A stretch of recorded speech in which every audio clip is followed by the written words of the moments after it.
John Hancock by Jessica Lawson.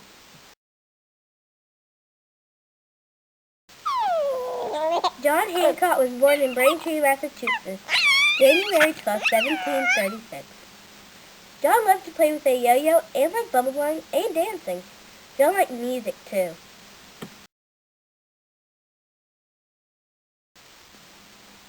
John's father died when he was young. John had to go live with his uncle, who was a rich merchant businessman who owned a lot of land in New England. John got a business degree from Harvard College. When John was 28, his uncle died and left John all his money, business, and land. John Hancock then was one of the richest people in all the colonies. Hancock used his money for many things, from personal gain to freedom of America. If it was not for his fortune, we may very well not have a United States of America. Even though John Hancock was a strong patriot, most of the area he got from his uncle consisted of loyalist patriots, someone that did not like to be taxed on the goods they were trying to sell or trade. They also wanted to be independent, not bossed by the British king or government. Loyalist, someone who liked the British king and government. On March 22, 1765, King George III and British government passed the Stamp Act, ordering all the America's colonies to pay taxes on all the paper that they used. John did not like this at all, so he went and had a talk with his longtime friend Samuel Adams. John said, first it's taxes on the fish and oil, corn and sugar, then the wine and paper, newspaper, playing cards, even the toilet paper! Now the tea, taxes, taxes, taxes, rules, rules, rules. I'm sick of it! John Hancock and other colonists decided not to pay taxes on the goods, and hearing this made the British government and King George III very angry. And the king sent soldiers and tax collectors back to Boston. John and the other colonists did not expect what would happen next. March 5, 1770, a group of patriots threw snowballs and seized the British sentry. Some British troops saw this and went to protect him. Then the patriots started making fun of the British soldiers. They threw rocks and ice at the British. The British soldiers became upset with the patriots. Someone shouted, "Fire!" And the soldiers shot into the crowd, killing 5 patriots.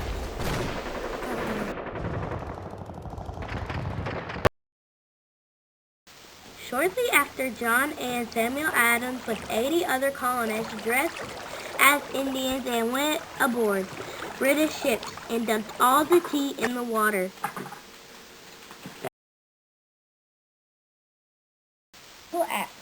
King George was so mad about the Tea Party, he closed down all the ports to the colonies, and King also offered a reward for capturing John Hancock, and anyone that was helping King George also started quartering, which meant British troops could take over your home and you'd have to take care of them.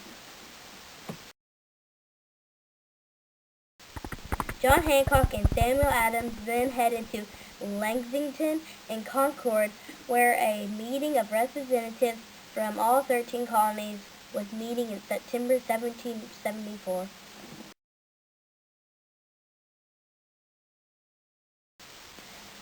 First Continental Congress. John Hancock was a member of the First Continental Congress. Representatives of each colony met as a group for the first time. They wrote a letter to King George and British government wanting the Intolerable Act lifted and wanted to be independent, and said they would boycott English goods if their demands was not met. King George ignored their request and continued punishing them. The British are coming! The British are coming! The British are coming! Writer Paul Revere delivered a message that British armies were marching toward the town with orders from the king to capture rebel leaders John Hancock and Samuel Adams and to destroy all the American stores of guns and ammunition. John and Samuel was able to hide from the redcoats to escape capture. Americans even got to hide most of their ammunition and guns. Shots heard around the world. Early next morning, April 17, 1775, they heard a noise of British armies as they marched into Lexington. John and Samuel watched from their hiding spot as a large British armies and small groups of American soldiers met face to face. Neither side expected to really fight, but with the confusion, a gunshot went off. Then the British attacked, which was the start of the American Revolution. Fighting continued between the Americans and the British armies on land and sea for about a year, but by far was not over.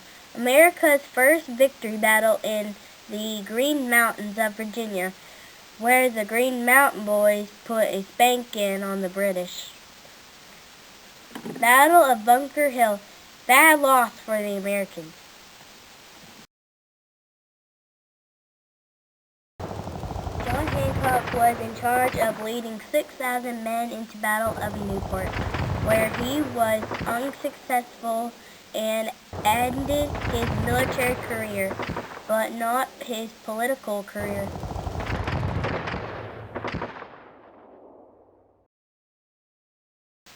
Second Continental Congress. May 10, 1775, Second Continental Congress meeting again in Philadelphia, now called Independence Hall. John Hancock was voted president. This Congress acted much more like a government, sending ambassadors to foreign countries, printing its own money, getting loans, and raising an army. Is that right, please?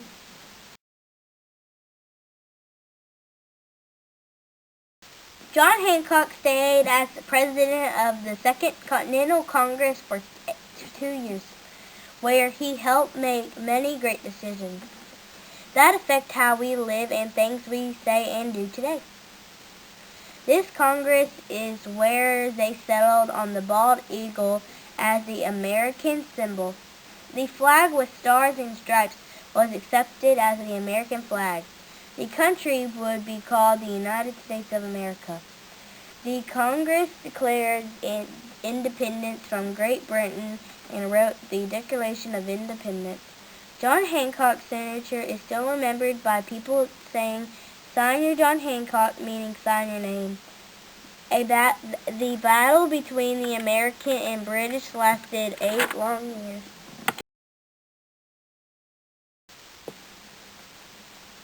July 4, 1776, John was the first man to sign the Declaration of Independence.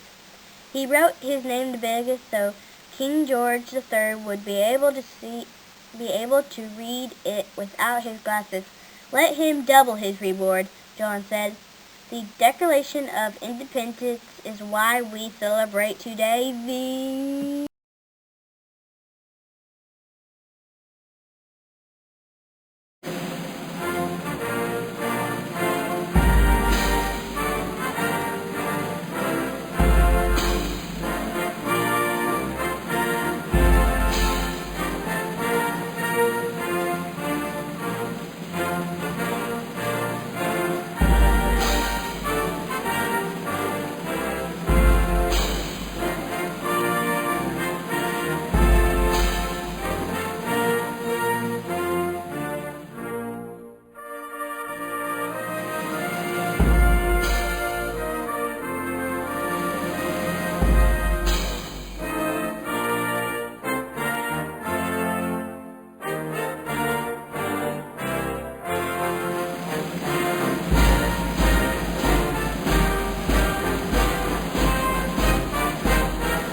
After serving president of the Second Continental Congress, he returned to Braintree, Massachusetts. August 28, 1775, John married Dorothy Quincy, and they had 2 children. John was re-elected as governor, where he continued to make the state and the country better. 1780, John was elected governor of Massachusetts, and he served until 1787. John ran for president of the United States of America again. George Washington, which he lost, making George the first president. John was later reelected to be governor of Massachusetts. He served as governor until October 8, 1793, when he died at the age of 56.